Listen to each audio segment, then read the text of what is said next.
Hi guys, nandito tayo ulit sa airport. Papasok na ako ng trabaho. Konting message lang para sa ating lahat. Huwag natin kalimutan na magpasalamat, magdasal sa Diyos Ama. At pagpasalamat natin lahat ng mga biyaya, mga blessing na natatanggap natin, maliit man o maganda, pangit man o hindi. Dahil ito ay galing pa rin sa Diyos Ama. Tinuturuan niya lang tayo kung paano maging matatag, no?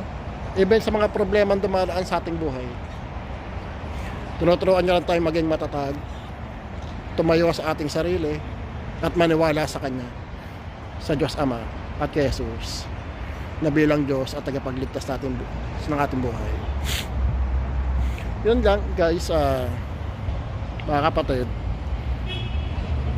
gusto ko lang naman na continuous natin ipagpatuloy mga pagdadasal natin sa araw-araw. Huwag natin kakalimutan, humingi tayo ng kasalanan, humingi tayo ng kapatawaran sa ating mga kasalanan. Humingi tayo ng kapatawaran sa ating mga kasalanan, dahil sa mata ng Diyos Ama tayo ay marami noong unang panahon dahil sa ating ating mga minanang kasalanan sa ating mga ninuno. Ngunit nung dumating si Jesus, siya ay namatay sa krus ng Kalbaryo, nabuhay ng muli, nanalo sa kamatayan, naging victorious. Tayo ay naging malinis, tayo ay pinatawad ng Diyos Ama dahil sa pamamagitan ni Jesus. Tayo ay makakapiling ng Diyos Ama sa Kanyang kaharian.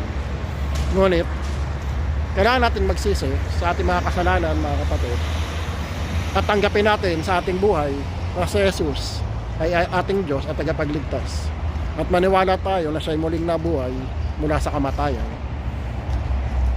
Dahil sabi nga ni Jesus, siya lang ang tanging daan papunta sa Diyos Ama. Yun lamang, mga kapatid. Nawa huwag tayong makalimot na tumawag sa Diyos Ama.